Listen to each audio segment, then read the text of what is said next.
Hello and welcome to Enhanced Rubrics.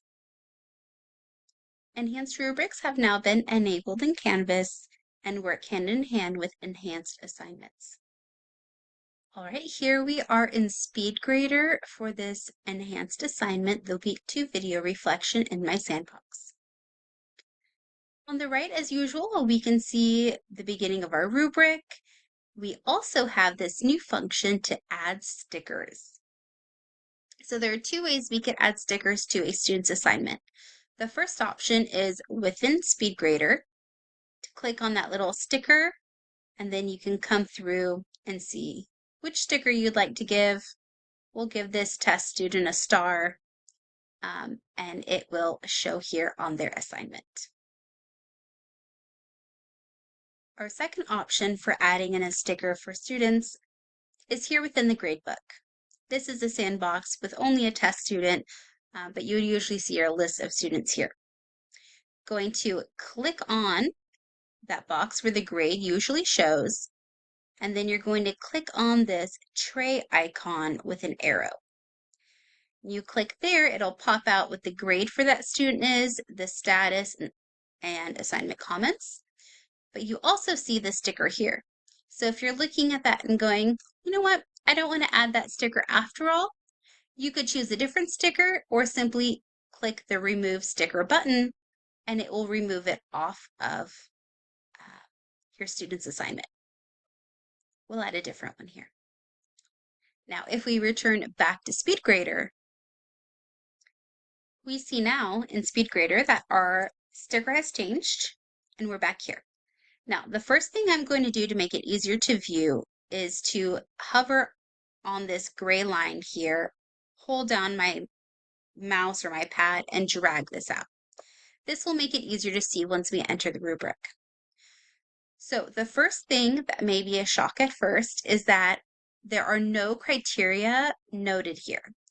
If we click that View Rubric button, this will then pop out all of the criterion, the additional comments or descriptions, varying point values. You still have your points here to the right, and the comment box for each of the criteria, right?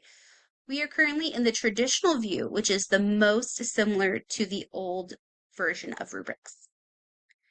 So as we come down, as usual, you can come in and click as a way to grade your student.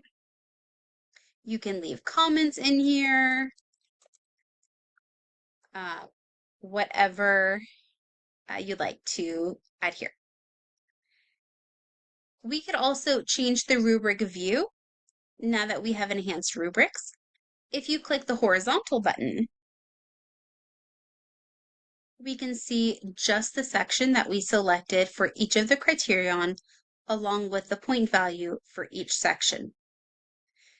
If we were to kind of push this back to the standard size, we can see this can make it much easier for students to view their specific grade on the different criterion. We also notice that the numbers are one after another.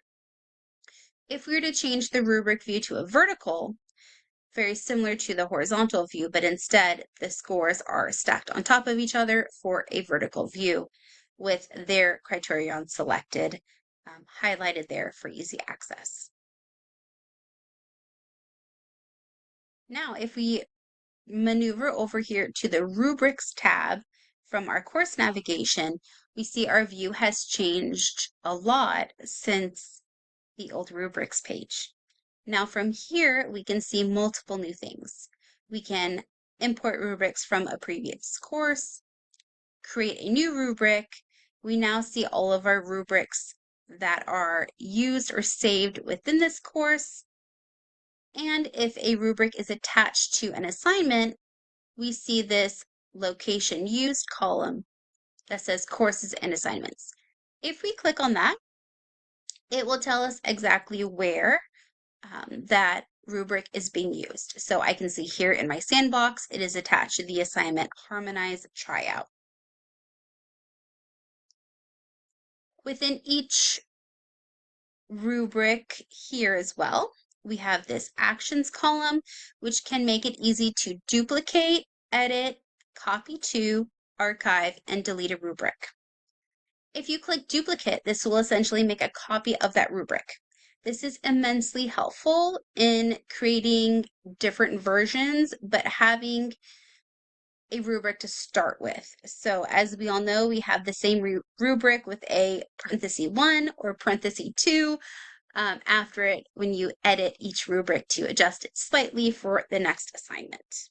Now we can duplicate, change the title as you see fit, and make any edits you'd like to make. There's also an option here to archive the rubric. If we were to click that, it removes it from our saved column. It also will no longer show up when searching for a rubric in order to add it to an assignment. However, if we come to rubrics under the archive tab, we can see all of the rubrics we've archived. And if we feel like we've maybe made a mistake, we can take that and unarchive it to bring it back to our saved rubrics tab in order to attach it to an assignment. Lots of great stuff here. Within this section as well, let's go to plus create a new rubric.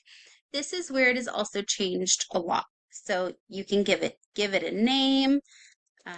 We'll just call it new rubric for today. Decide if you want to use it for assignment grading, which will of course change the shape of the rubric. Click draft new criterion to add in new options. So the name is the same kind of name. So we'll say this is 2 to 4 minute video or included video. Enter the description if you'd like a longer description of what included video means. For the top rated one, we'll put 2 to 4 minute video, which was the part of the directions. We can change exceeds. You can make this excellent. You could make this great work, whatever you'd like to put. If you don't feel like you need this many points, you can click the trash can icon over here to get rid of the parts you don't think you will use. In order to change total points possible for this criterion, you can use the arrows here to adjust those points.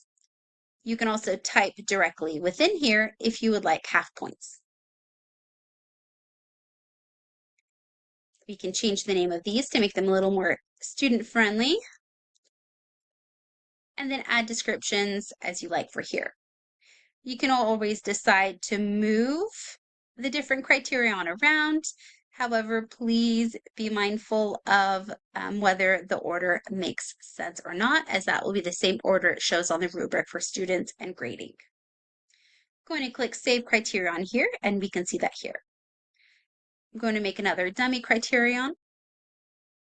And now with that second one, if we decide we would like to change the order, we can now grab these sets of dots here to the left and change the order of that criterion to make it easier to read.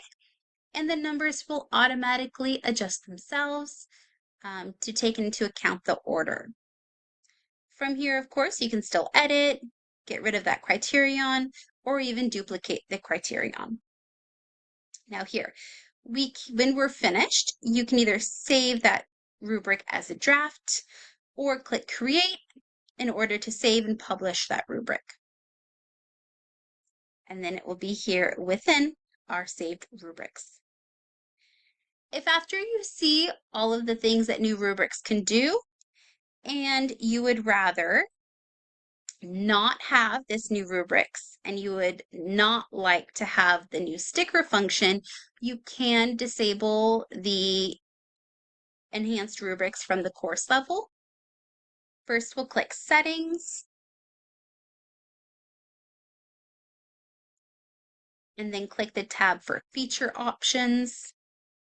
Then within Feature Options, Enhanced Rubrics, and you can select that off.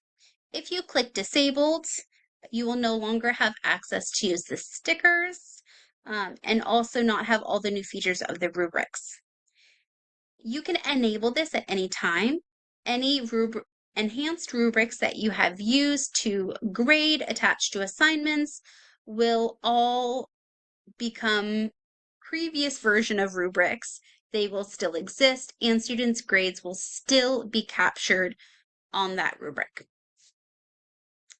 All right.